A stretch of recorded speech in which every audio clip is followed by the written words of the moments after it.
help.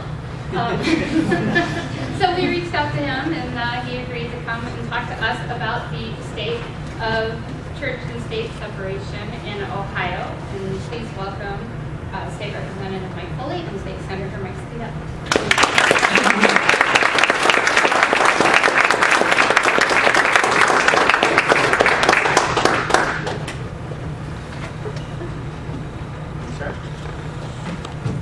So this is the Mike and Mike show. So I'm a state senator, and let's just give some background about the General Assembly so that you know and understand it. In the Ohio General Assembly, we have two bodies. We have a House and a Senate, just like the U.S. Congress. We're not the U.S. Congress. People confuse us. We actually work out of Columbus, Ohio, not Washington, D.C. I'm glad I'm not making that trip to Washington, D.C. these days. There are 99 state representatives. Mike is a state representative. In those 99 districts in Ohio, there are about 120,000 people per state rep district. Then there are 33 senators, and one of the 33 senators. Each Senate district contains 3 state rep districts. So I have about 360,000 people. Again, State Senator Mike Skindell. I represent the 23rd Senate District, which includes parts of the west side of Cleveland, Lakewood, Parma Heights, Brooklyn, Brook Park, Brooklyn Heights, Old Brooklyn, so on and so forth. And Mike's district is part of that. And Mike will review his district when he speaks a little bit. I've been in the General Assembly now. I'm in my 11th year. I started as a state rep back in January of 2003. I won the seat in the November 2002 election. Prior to that, I served on the Lakewood City Council for 5 years. I have my emphasis in a little bit of Lakewood as well as the Ohio General Assembly has been focused a lot on health care issues, on environmental issues, on local budgets in the city of Lakewood, and then in the General Assembly, the state budget. I have been a focus. I am considered one of the most progressive legislators in the Ohio General Assembly. In fact, the National Conservative Organization ranked me as the most progressive legislator in the Ohio General Assembly through the years. And I think Mike and I were close all the time because I know him. Close enough. I think we're like a fraction of a point off or something like that, but I claim to be the most. And we are joined by a couple other legislators like that, like Bob Hagan and some other folks around the state. But Mike Foley, myself, Bob Hagan are considered to be the leaders of the progressives in the Ohio General Assembly. And I've been introduced to the Center for Inquiry on a number of occasions. In the city of Lakewood on the west side of Cleveland, there's actually have a number of constituents that consider themselves to be secular humanists and have been members of the Center of Inquiry or related organizations. There's one in Lakewood who I meet on a regular basis. And in fact, we were going to try to schedule a meeting. I talked to Mike about this about a year ago to try to schedule a talk with another ancillary group closer to our home. But Mike and I are glad to be here tonight. And what we're going to be talking about generally are what we see as legislators of the interaction between the push to bring in religion into government, particularly at the state level.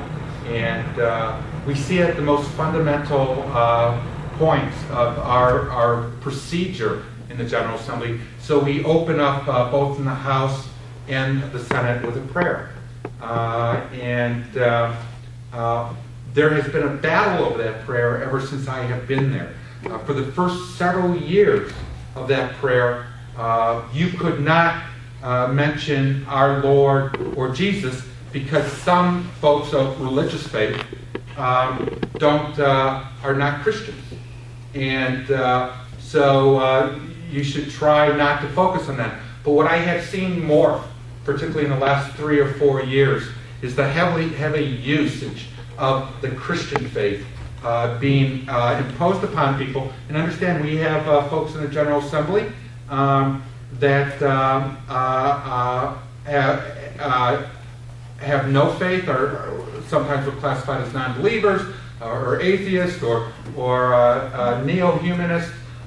Those folks that are Jewish, those folks of other faiths that are not Christian, then you have Christian. And you see this mixture, but you've seen, I have seen in the General Assembly the last several years, this push. And this push is a signal of what's been happening in the General Assembly. So when I first started off in 2003, there was a legislative agenda that included this moral majority agenda. We're going to talk about the moral majority and how they are influencing policy in our legislature in a moment. But what we have seen, particularly the last couple of years, is an uptick of that, of an effort to have a certain religious policy-based legislative effort.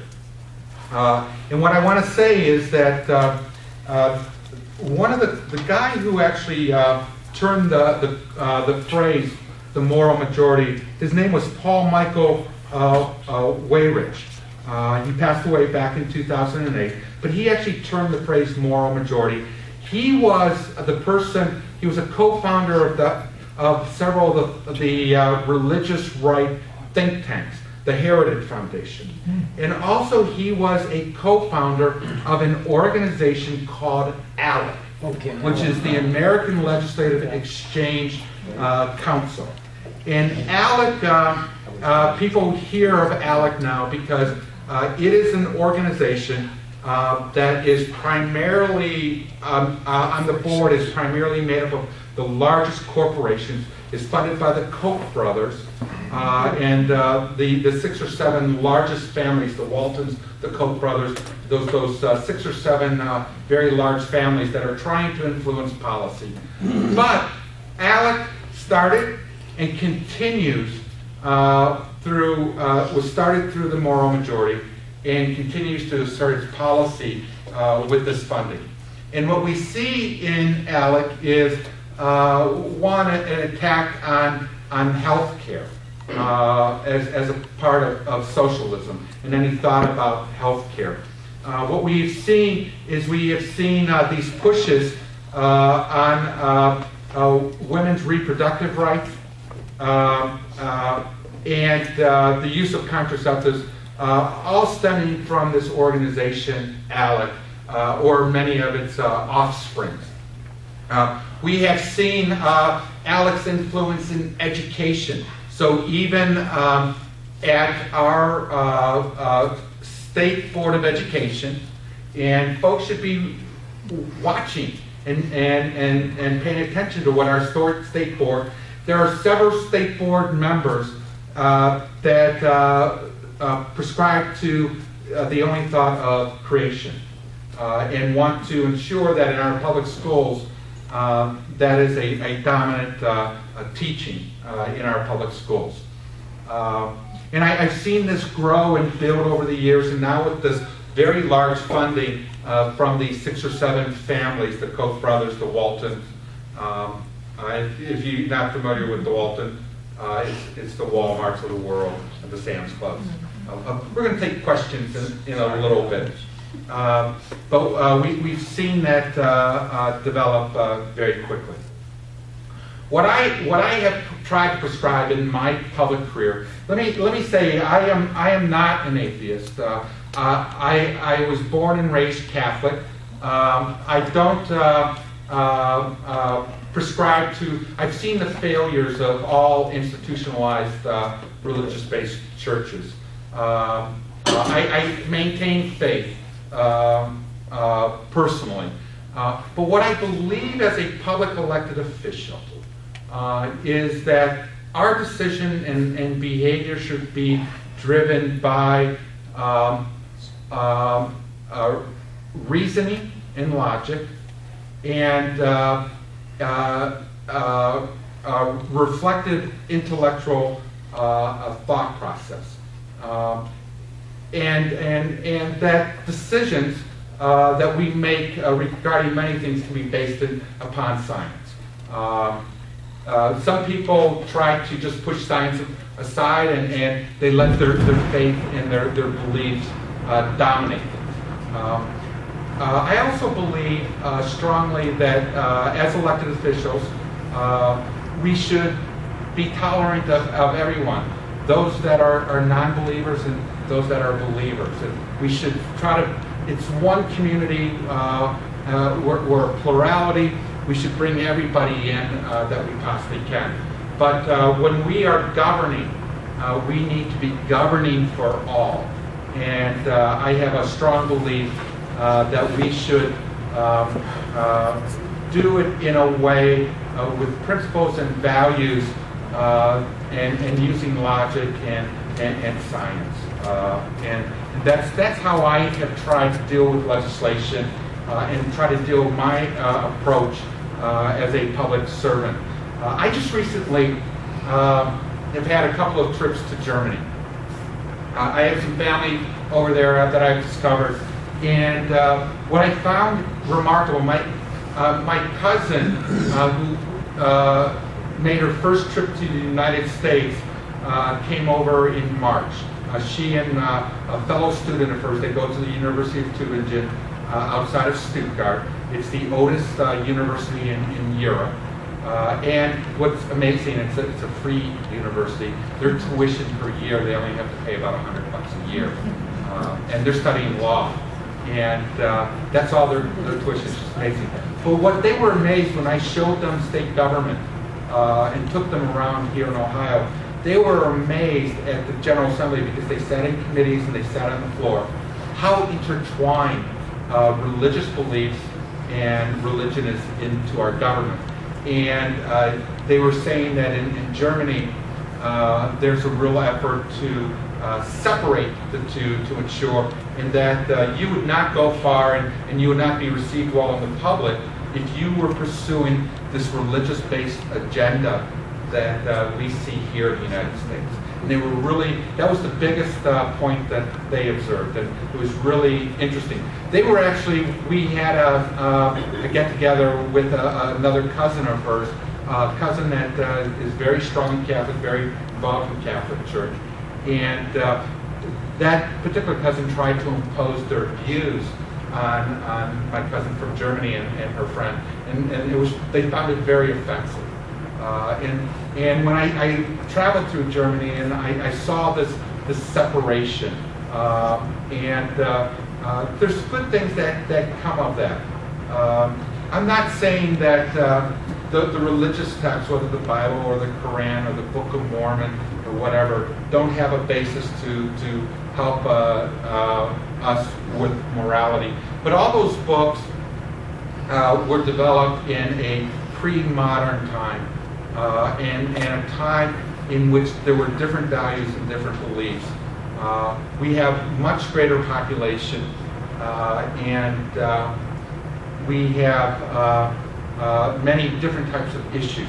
So if you adhere to the absolute teachings of some of those books that some people try to prescribe, so if a woman adulters, she should be stoned to death. You know, is that what you want? Is that what we should be getting out of the Bible? Absolutely not. And that's not our society today, and we shouldn't be living by that society.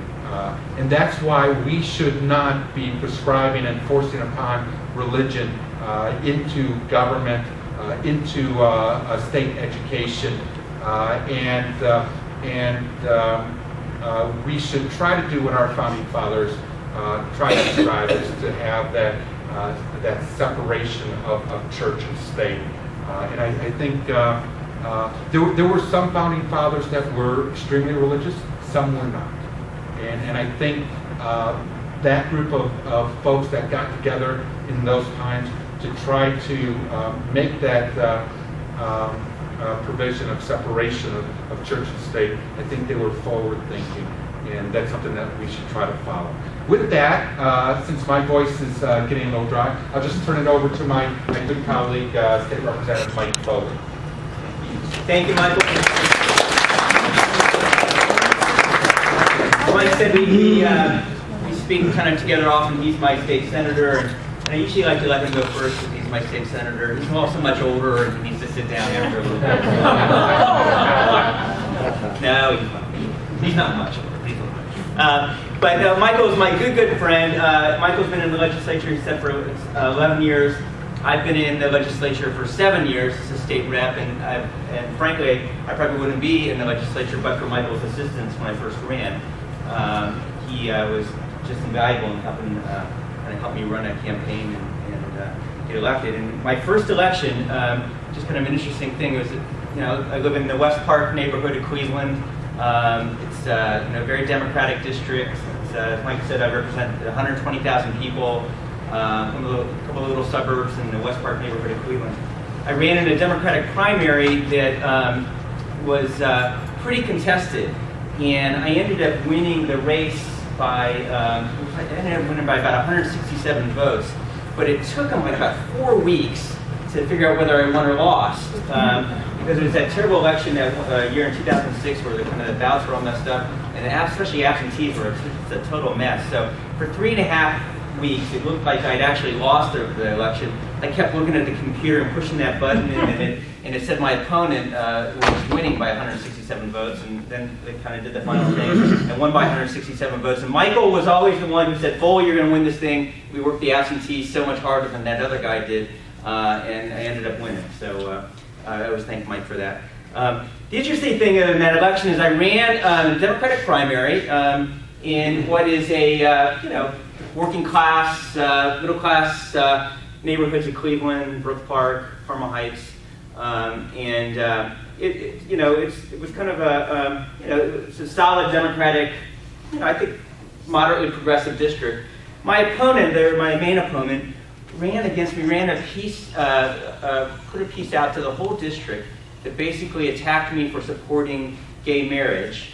Remember, this is a Democratic primary, supporting gay marriage back in 2006, after we had already passed the DOMA bill, the Defense of Marriage Act thing, and after it was not even an issue.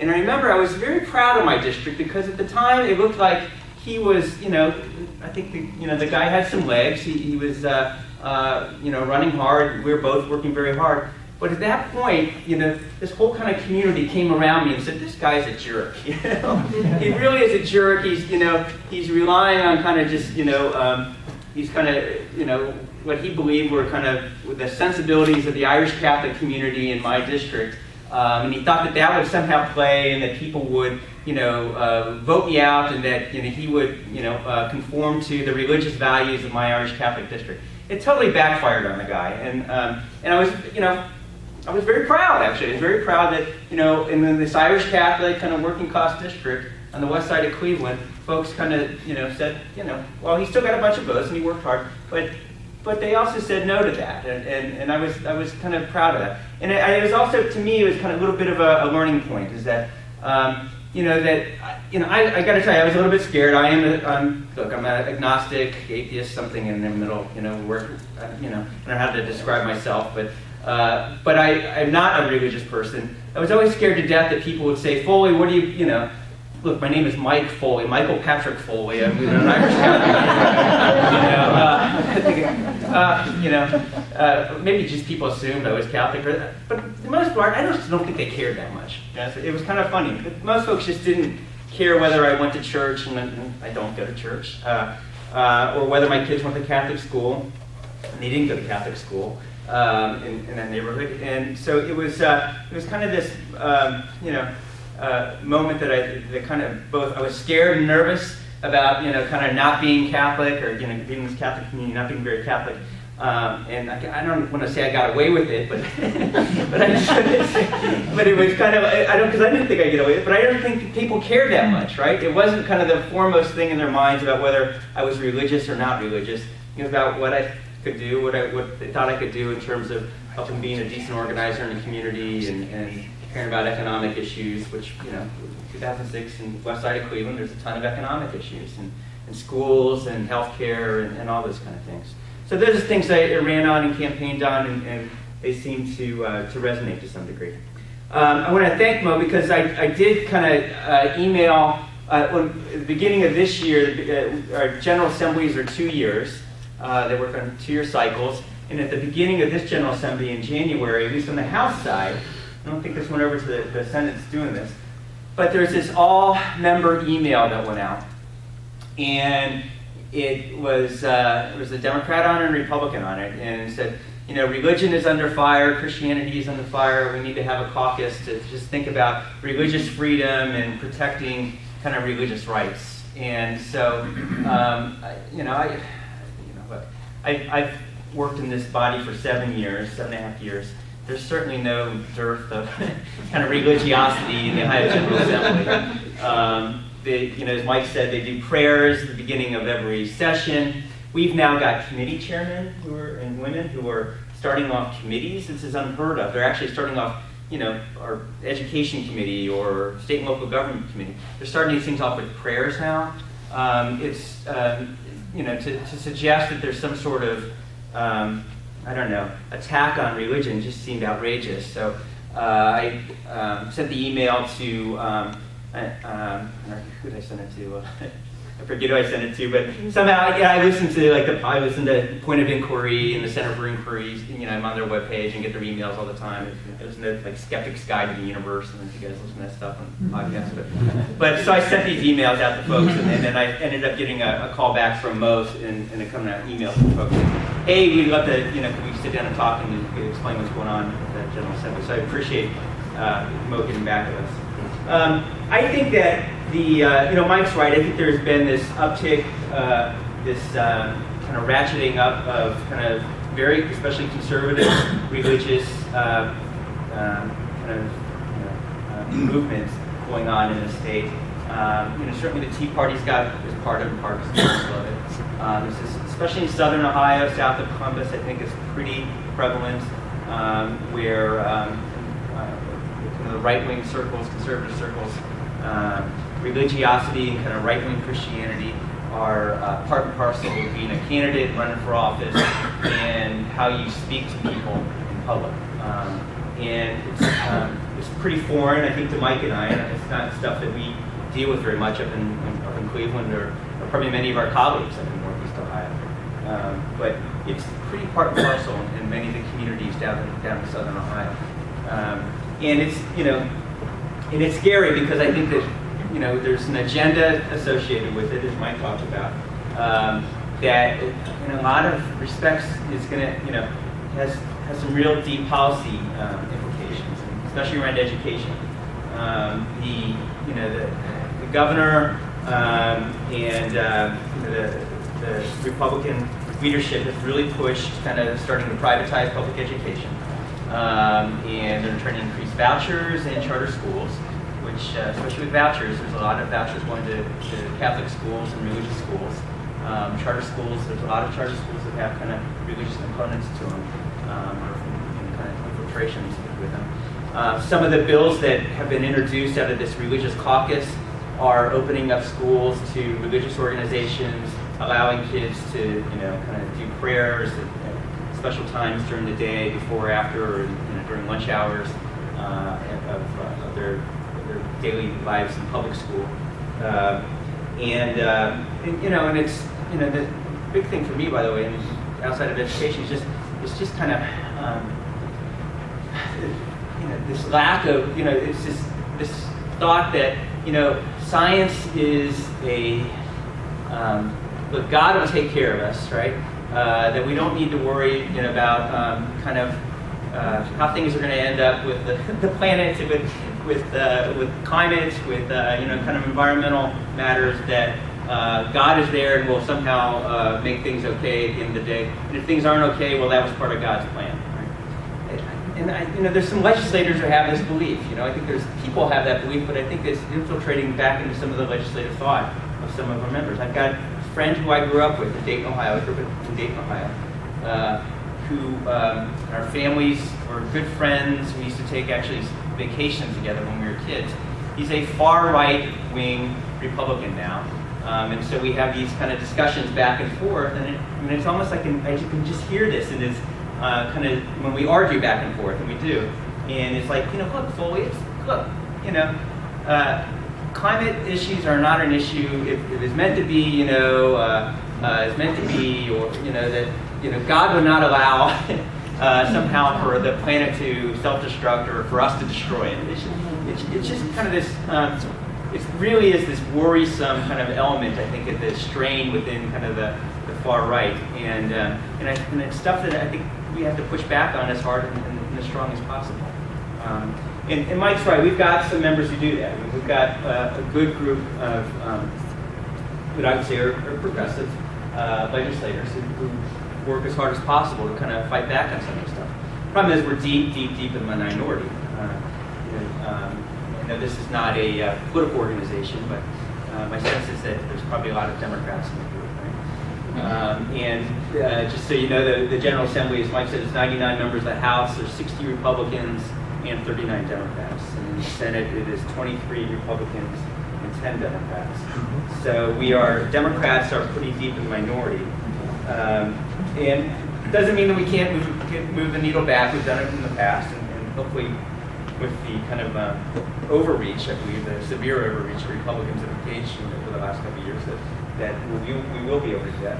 But I'm also hoping that there will be some pushback with Republicans in their own party. I mean, there is just craziness going on.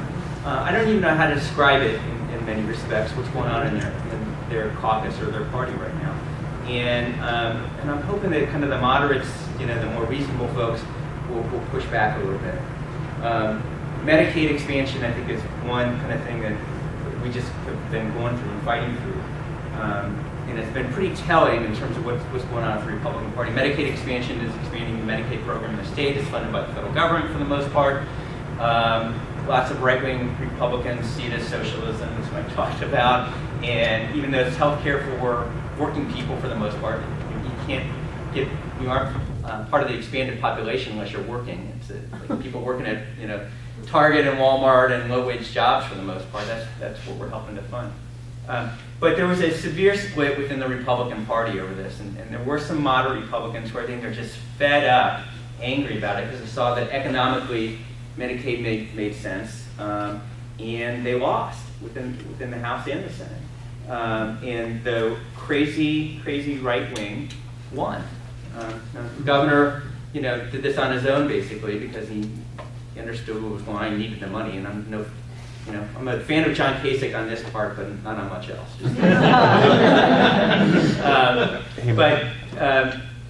But the fact that we had to go to such remarkable lengths to pass health care for working poor people in the state was just remarkable. And again, I think a part of it was this kind of this this kind of religious, kind of right-wing, God-centered viewpoint of how public life should be engaged in, is that poor people will take care of yourself, pull yourself up by your bootstraps, and somehow God will provide, right?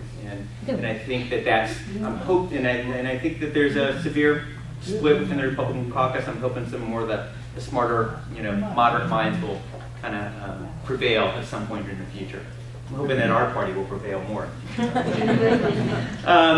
So with that, I'm just trying to think if there's anything else. Mike's right, and women's health issues are just, Mike's done this in the past. He was on the conference committee for the budget. I was our conferee to the budget. When you do the budget process, it's this huge 4,000-page document. It spends $50 billion, roughly $50 to $60 billion over a 2-year cycle. For whatever, I was on the finance committee. Vernon Sykes, who was going to be our conferee at the last minute, couldn't do it because he had a conflict. And so it was this 6-month process leading up to Vernon going to be our conferee, and then at the last minute he couldn't do it, so I took his place. And I'm thinking through this stuff. My God, this is 4,000 pages, and thank God we've got just wonderful staff, and they help me kind of think through this stuff. But But at the last minute, they throw in these 4 abortion-related provisions around that really restrict the ability of women to receive reproductive health care services. It's just absolutely nuts. And so I objected and, gave what I thought was a decent, pretty good speech on this thing. Objecting to it and just saying, you guys are just obsessed with this stuff. And the chairman of the committee just kind of sat back and looked at everyone and said, well, some of us believe in life, And I think, all right. So that's kind of stuff we have to deal with on a regular basis. I'm hoping, I really do hope it's playing itself out a little bit, and that there's going to be more kind of rational thoughts on their side of that, or kind of rational actors. It hasn't been this way always in the General Assembly. I'm sure it goes up and down in times, but at least I can tell you, at least on our side of the house, I know that we've got, when they do the prayer every before session, there's about 5 or 6 of us who will just kind of hang out in the back and not go to our seats until it's over with. One is because there's a bunch of non-religious folks, at least in the house. And Mike's also right that there's at least, these prayers have just become fairly outrageous in terms of just promoting and, this kind of right-wing Christian viewpoint in all respects. So with that, I'll sit down and we'll take some questions and yes, sir. I'd just like to say I appreciate you people representing the public. And one of the questions I was going to ask, but you answered it, do you belong to ALEC? And I wonder why more Democrats, well, there aren't any Democrats in ALEC, but... Yeah, there are Democrats in ALEC. Oh, there are? Yes. They must be very conservative. We had one Democratic legislator that would go there routinely until he got all over the press. And he kind of... Yeah, he blew the whistle on. Yeah, on the Bill Moyers show, he was on and he explained ALEC, and I don't remember his name, but that's the guy from Wisconsin who's now a U.S. rep. I saw that. Oh, We've had one who's actually been a member and gone to ALEC as a Democrat, and we've kind of given him some grief about it. By the way, because the General Assembly is controlled by Republicans, they make the budgetary decisions, and we don't have much say on that. Both the House and the Senate pay a membership for all 132 members to ALEC. Mm-hmm. So they pay a membership. So Mike and I actually are members through that payment. We have never gone. But there are some that are actually on the board. And Ohio is a very active member in ALEC. We got another question here. Yeah, so how does ALEC work? Okay. I mean, you kind of touched on it, but what is it and how is it evil and innocuous? So many of the legislative organizations are primarily dominated by legislators. The legislators sit on the board. They are the ones that drive the policy and drive the discussion. They invite people to it for policy discussions. They may craft legislation, but it's driven by the legislature. It's state intergovernmental kind of policy. So there's National Conference of State Legislature. Mike and I, Council of State Governments, Mike and I belong to an environmental one called the National Caucus of Environmental Legislators. We belong to a Progressive States Network. These particular ones are driven by the legislature. The difference with ALEC is that it is driven by corporations, primarily these 6 or 7 families. They have seats on the board. They are open to all the discussion. They have private discussion that's not open to the public. They set in a legislative, they invite corporations to ask for proposals for legislation. So the corporation has a special need. They draft legislation. So the asbestos industry wanted to shield themselves more from asbestos lawsuits, despite the fact they knew for 60 years that it was going to kill people.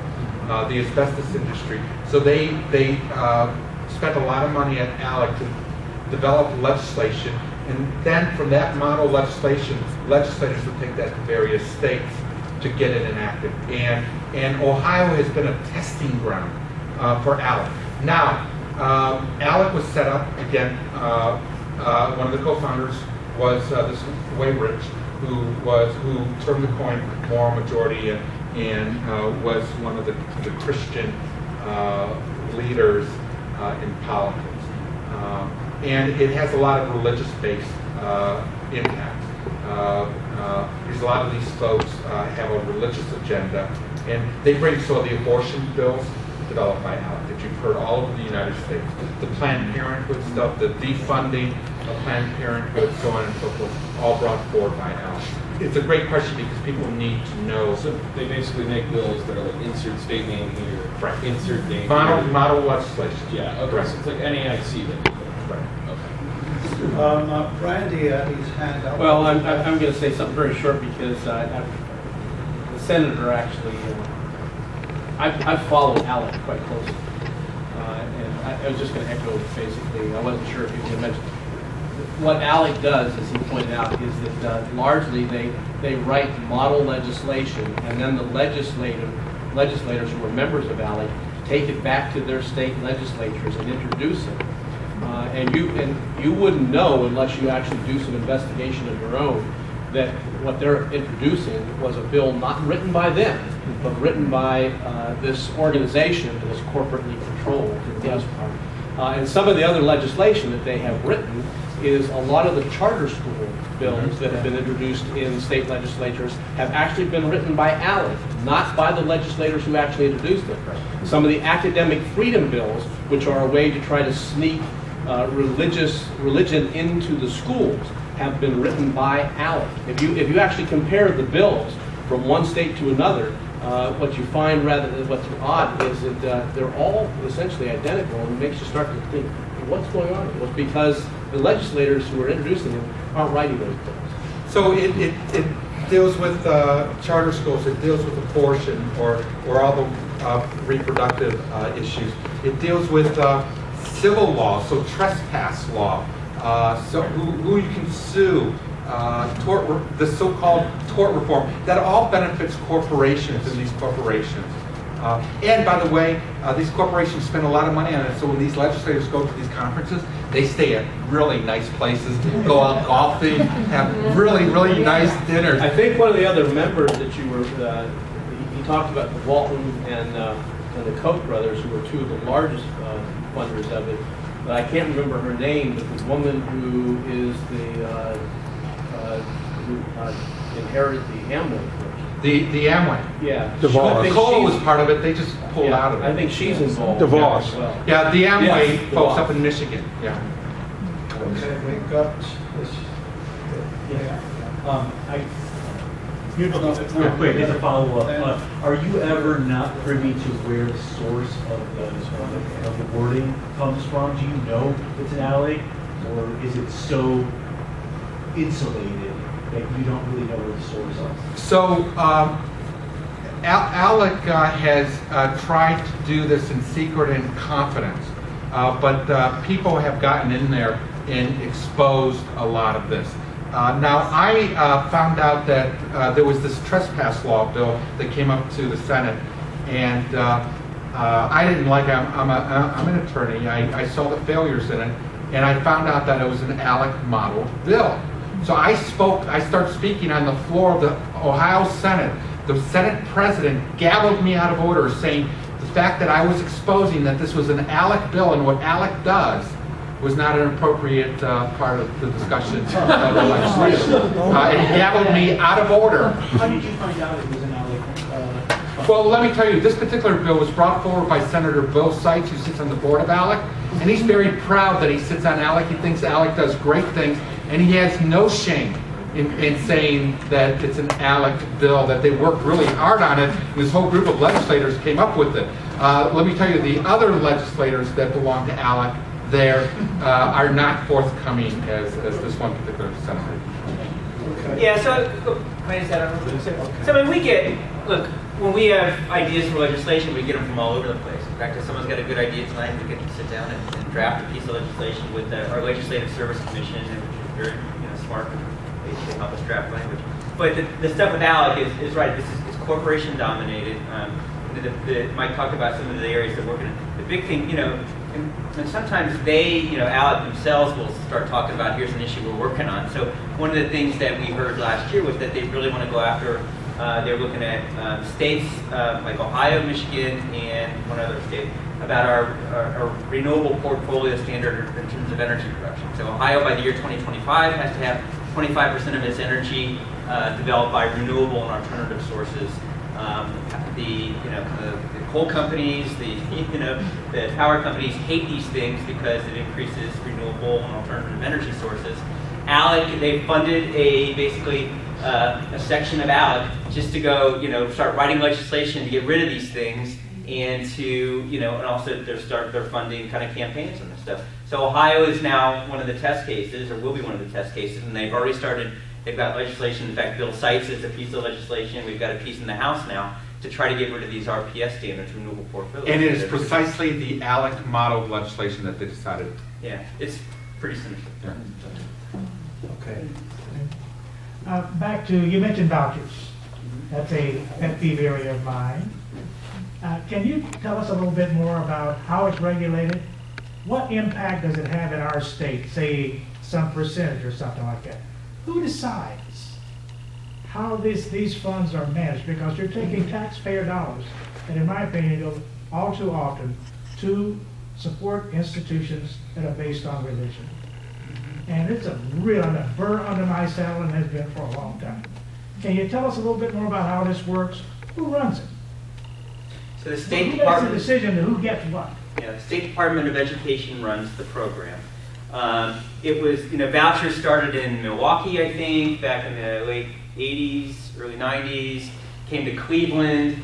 Look, the privatized, kind of education community has looked for ways to go into areas, and they've looked for kind of low-hanging fruit in terms of, look, I live in Cleveland, my kids went to Cleveland Public Schools, but the Cleveland Public School system is not the greatest school system in the world. It's got a ton of problems, So do Milwaukee, so do other urban districts, because of a whole bunch of reasons. There are a whole bunch of reasons why we've got issues.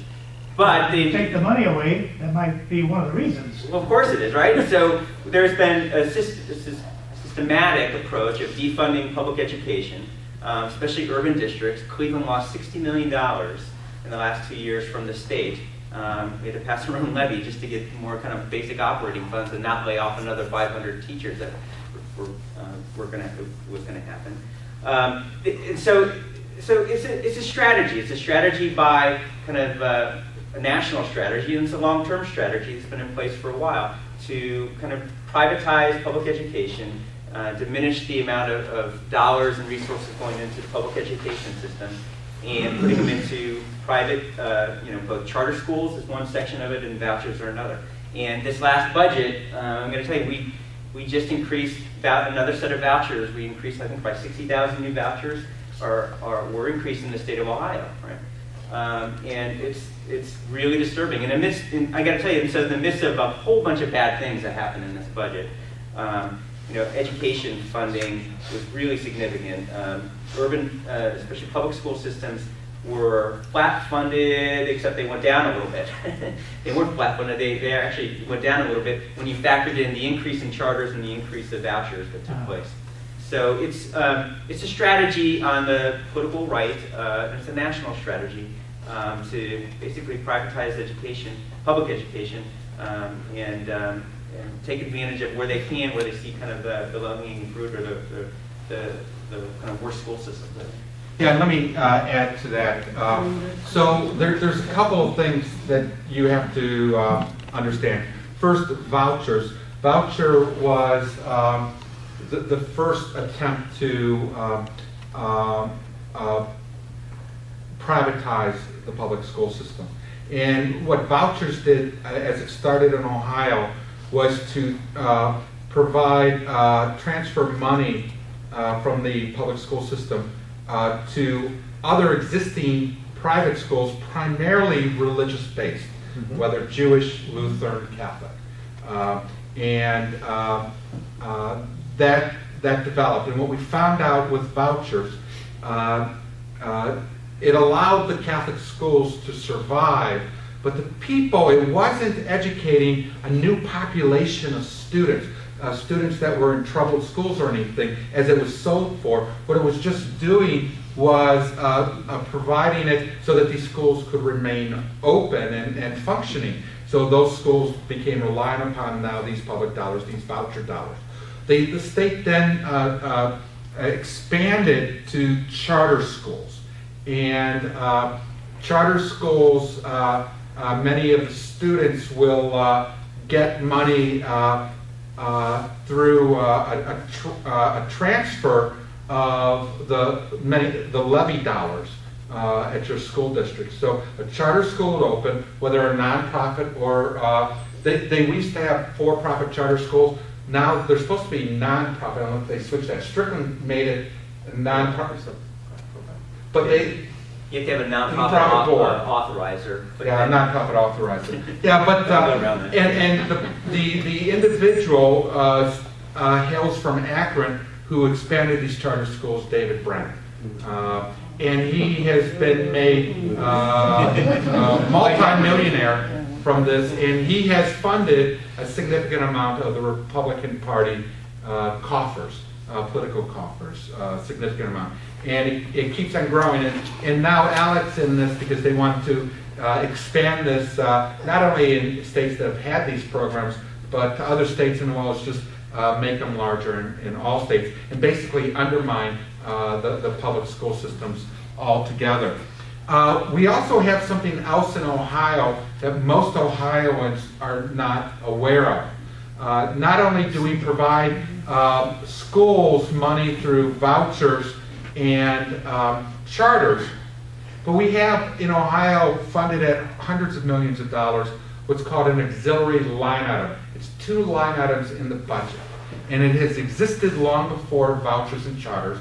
And the goal is to give primarily religious-based schools money. And what the theory was, well, the Catholic schools or the Jewish schools or the Lutheran schools, the Methodist schools, the regular school district doesn't have to have certain administrative costs because these schools are educating, these religious-based schools are educating these students, and it relieves the public schools of some cost. So we're going to take that, what we were spending over there to the public schools, we're just going to give it to these religious-based schools. There's 2 line items that does. It pays for various services. They're called the auxiliary line items. And what you see is the Catholic church lobbyists. They come in every budget lobbying on these 2 line items. By the way, they don't lobby for the poorest of the poor to make sure people have health care, to make sure that the developmentally disabled has proper funding, or the mental health folks have proper funding. They are there to lobby for the auxiliary line items and vouchers because it supports the Catholic schools. The only time I see the Catholic Church in the State House lobbying was either on the statute of limitations dealing with the priest abuse cases, or these 2 auxiliary line items and vouchers. But when it comes to anything else, you don't find the church lobbying. Hang on. Okay, I'm trying to go in order as people coming in. It just kind of. This is kind of switching gears a little bit again, but what would you suggest that non-legislators, us, do in order to promote a more separation between religious and policy, I guess? Especially if we live in this district and these districts where our representatives might be already more sympathetic to trying to increase that separation. Do you have any suggestions of what you might be able to do to help promote that?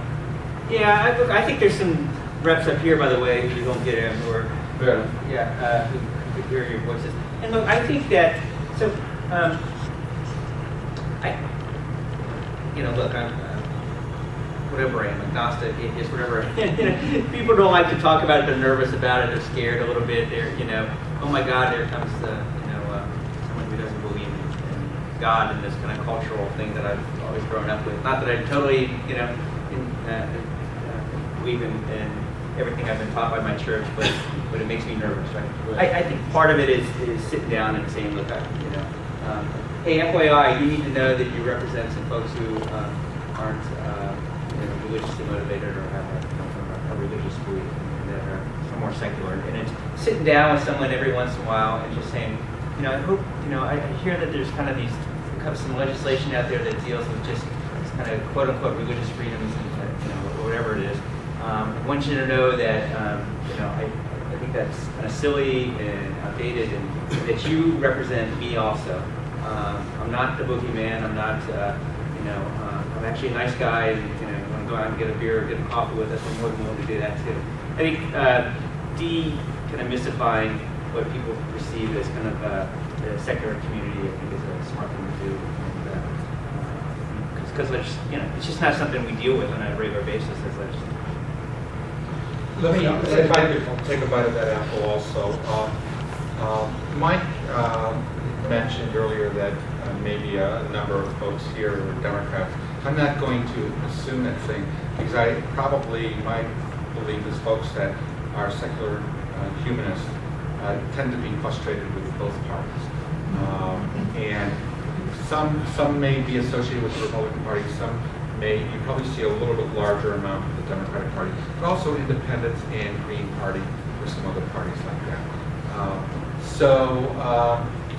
So what I see, and just in that, and what you find out with the primary principle of secular humanists is that they are tolerant of all folks, and they believe in the diversity, and they're tolerant of all folks, and that means not only those that don't believe, but those that have faith, and various types of faith. And we know that the non-believers, the unbelievers, come in various forms.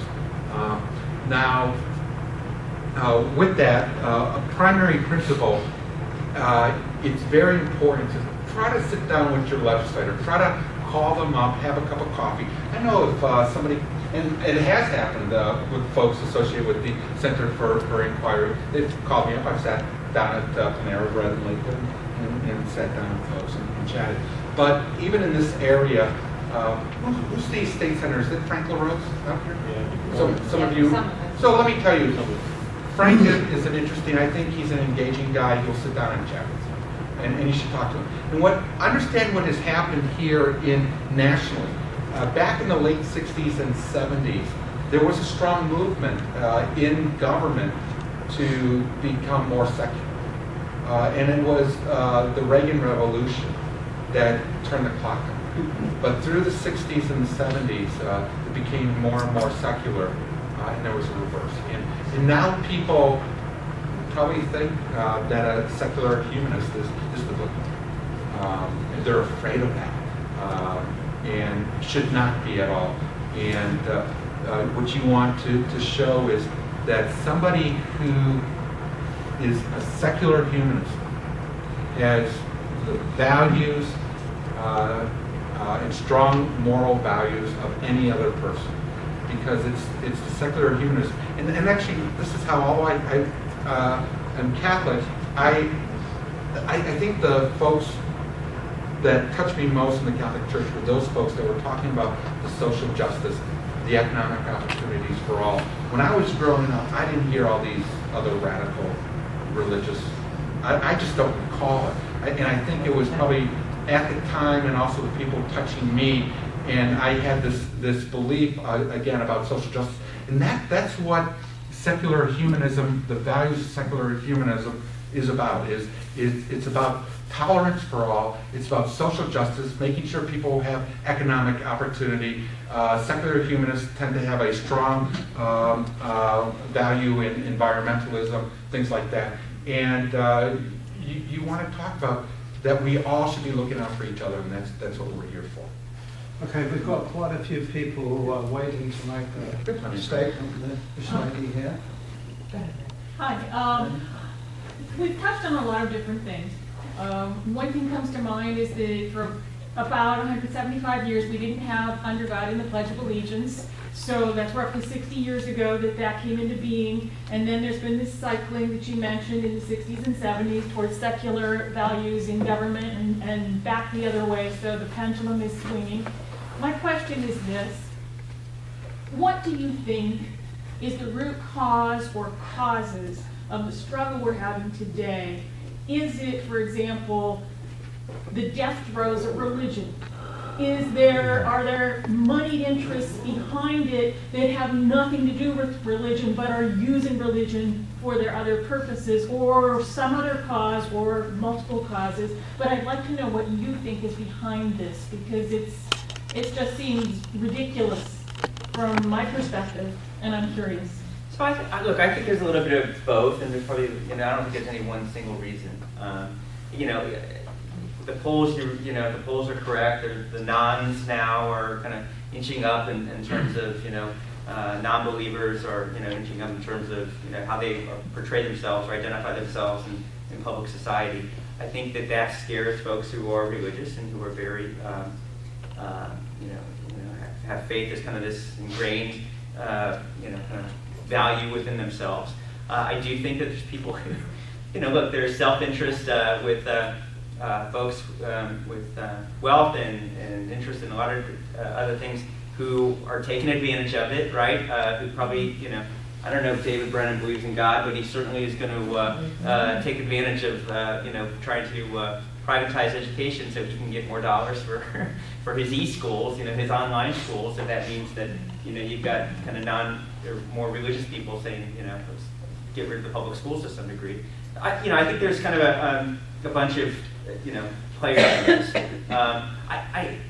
But I do, just in my 7 or 8 years, while I do think that there is this kind of, I don't know if it's starting to culminate a little bit more, but I think that these guys, the very religious, I think have overplayed their hands a little bit, and I think that they're within, both kind of the non-religious, somewhat religious, kind of, apathetic kind of folks. That they're just kind of, look, I'm just sick of this, right? Quit it, I'm sick of these kind of right-wing prayers or, kind of everything being driven by kind of these right-wing theologians in Southern Ohio. I think there is a little bit of that of weariness or tiresomeness, and I'm hoping that's the case. Because, I'm tired of it, right? And I think Mike is too, and others are as well. And I'm not saying that there's not people of goodwill who are religious in the General Assembly or in public life or in Southern Ohio, who or in the Tea Party. I'm not saying that at all. But I do think that they are. I think they're at this point that they're overplaying their hands a little bit, and that there's going to be a reaction to kind of their reaction to what Mike talked about from the secular kind of life back and more secular life back in the 70s and 80s. And I think there's kind of the pendulum swinging back. Let me add to that too, is so when secularism started gaining strength in the United States, when did it happen? It happened following World War II, when the middle class became its strongest, that the income across the board was a little bit more equal, and there wasn't such a great disparity between those at the top and those at the bottom. There was this huge middle class, and that's when you saw it. When did you see it start eroding? Is when the factories start closing and the jobs start shipping to China and people start losing their jobs here. When you saw income inequality start developing, you saw this greater strength and involvement in religion, including religion in government. And so what does the Catholic Church, and what does the Mormons, where do they go when they try to expand their faith? They go into the poorest countries of the world because these people are in despair, they have no income, and the church try to give them hope for something because they have a life without very little hope. And I think my concern is with the continuing income disparity that's occurring. And we are seeing people driven to the bottom where at times that they have no hope. you see that they're a little bit more attracted to religion and will be sold more on this religious base. And that's something that we have to, and that may be exactly what those 6 families at the top want. And because it's a matter of controlling people then. It starts to control people. And maybe that's what they want. We already said, the New York Times reported last month that we've got the largest income disparity since 1913, over 100 years. Okay, Mo? I just want to kind of actually respond to Patrick and let everybody know that CFI of Northeast Ohio is actually sponsoring a lobby day, January 28th, down in Columbus, where we'll have some speakers in the morning, and then you can all go and meet with your state representative and state senator. And that is an absolute wonderful way to introduce yourself to your General Assembly members as atheists or secular humanists or however you choose to identify, and say, hey, you know, I'm part of your constituency, you need to represent me as well. And we did this last year and had a great time. Met LaRose's, actually, we met LaRose and Christina Regner's staff member with her cross and 10 Commandments on the wall and his Bible on the table. And pointed out to us still after that that she was Christian.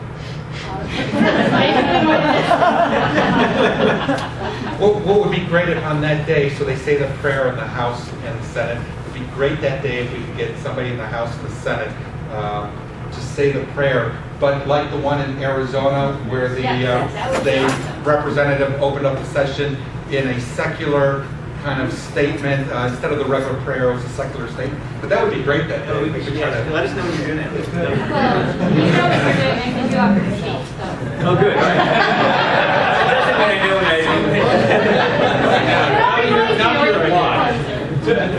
Okay, before I call on our next person, I can't help but notice that nearly all the questions are coming from the right wing. No, it's the left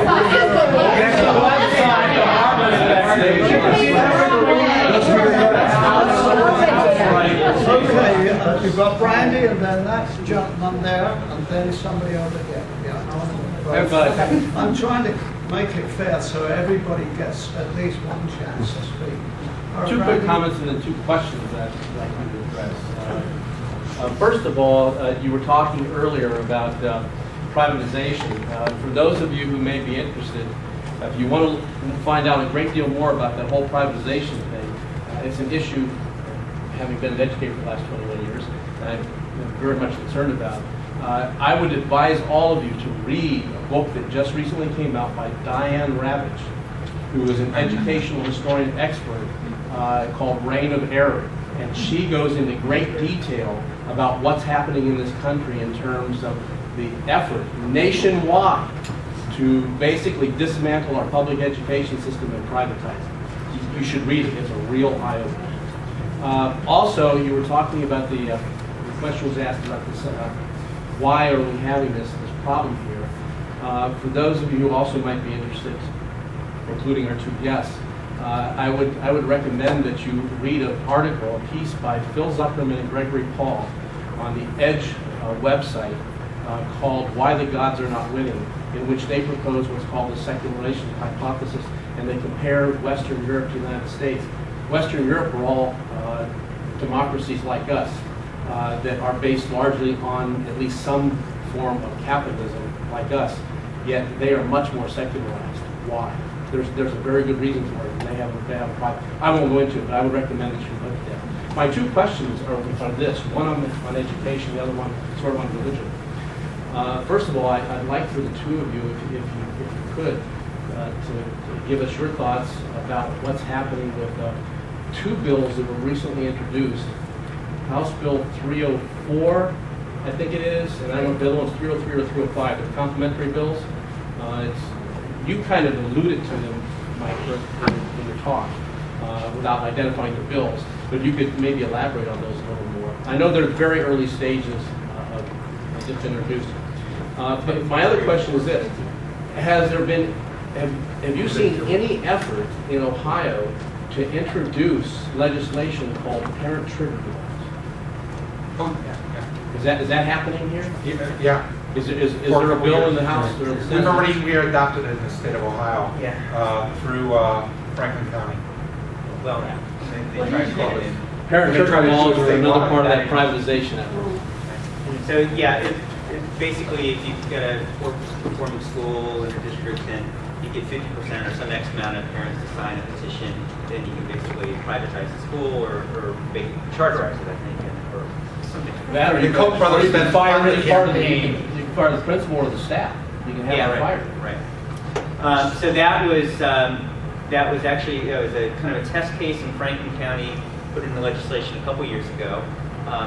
Franklin County didn't do anything with it, just let it go. No one triggered. There was no parent trigger. For some reason, the majority Republicans decided, well, even though we haven't had any test cases on this, we're going to make it go statewide. So at least the version of the bill that came out of the House, it had parent trigger statewide, and then I think you guys in the Senate took it back out. So I think we've only got this kind of pilot program going on in Franklin County right now, and it hasn't been triggered. I brought like 20 amendments on the parent trigger alone in the state budget 2 years ago. Talking about disclosing anybody that funds a campaign, either pro or for the trigger to take over, all kinds of amendments. Should we talk about 304? Is it 305? Yeah, so these are two bills that came out of this Religious Freedom Caucus.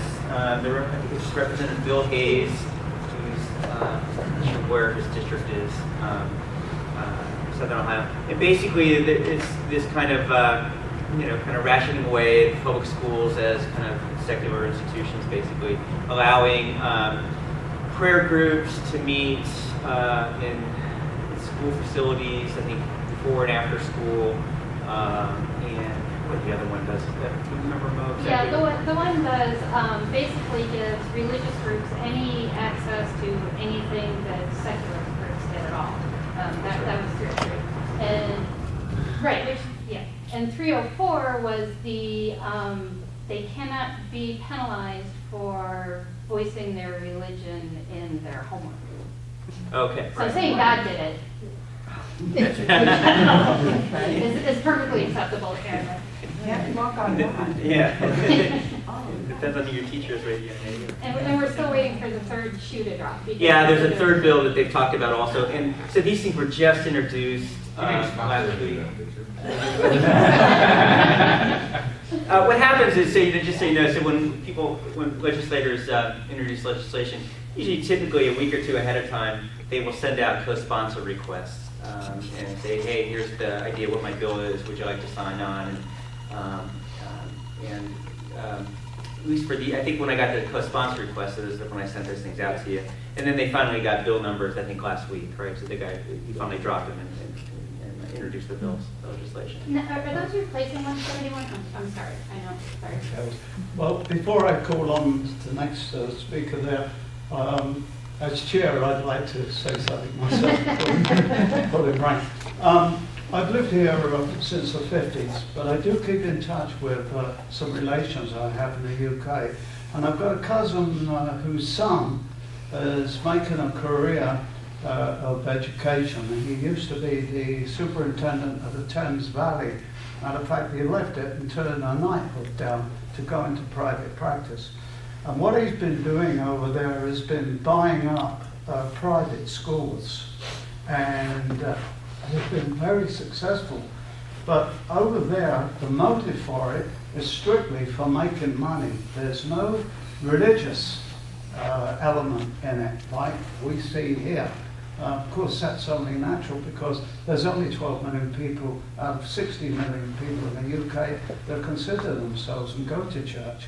But what surprised me recently, he told me he's starting to do a lot of business in Brazil. He's going down now and opening up private schools down there. But when I asked him, is religion behind it?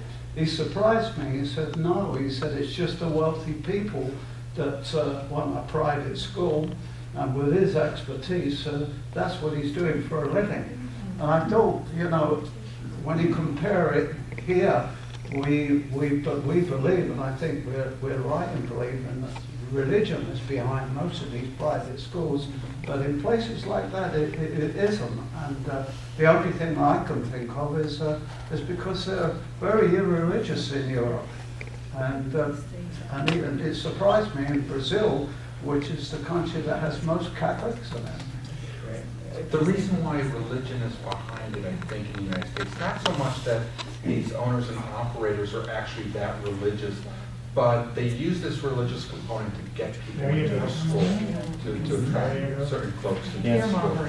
Yeah. So, and I think that's what it's about. This gentleman here.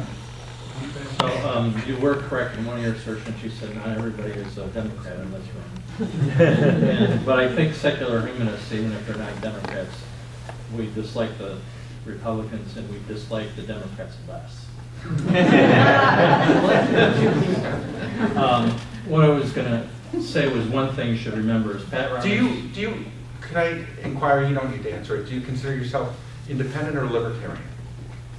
Libertarian leaning, but I'm not with them on our charter schools or anything Yeah. like that. So I don't fit in any. What about stop signs?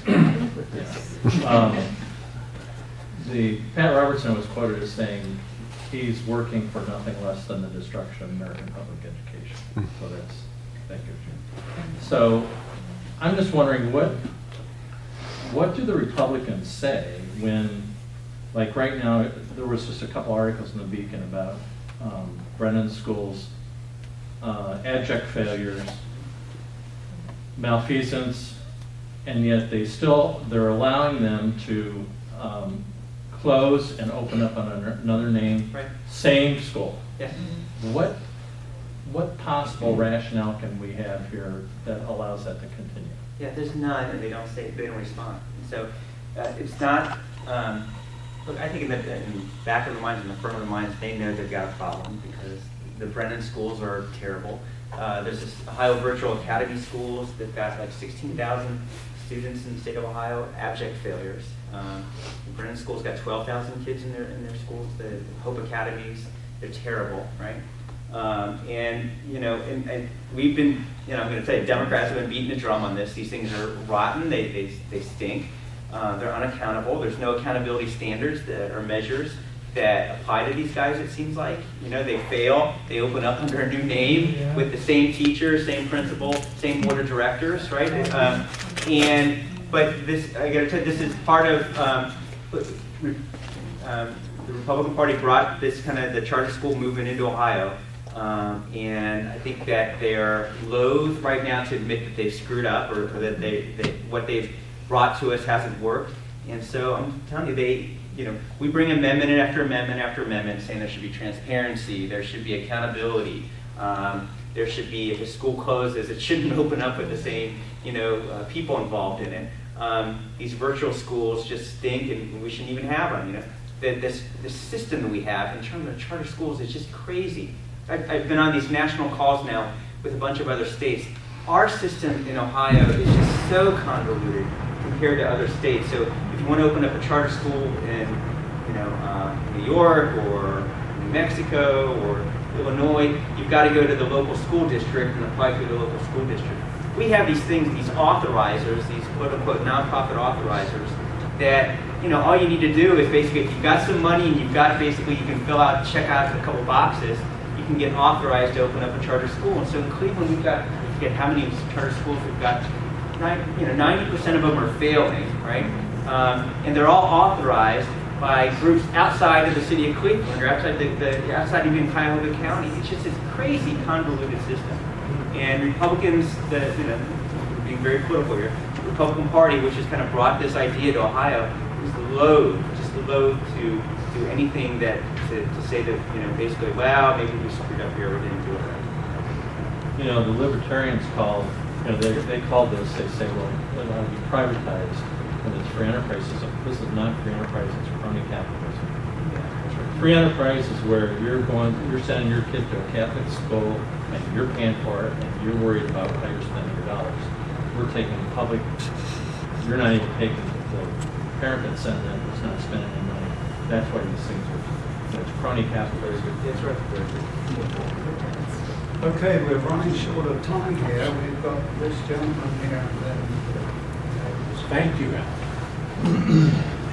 Al. Recently, we had Annie Laura Gaylor, co-president of Freedom from Religion Foundation. Several secular groups brought her in for a couple of days' worth of activities, and she told me that for all of the talk of Ohio being a swing state, which almost to some people implies being middle of the road among the states, that in terms of church-state issues, Ohio is not a swing state, that it's a real problem state. It's near the extreme end of 50 states. She said one of the top 10 of violators. Yeah. Assuming that's true, why do you think that's true? In other words, is there going to be a book saying, what's wrong with Ohio? Like there was, what's wrong with Kansas? We may be able to write it.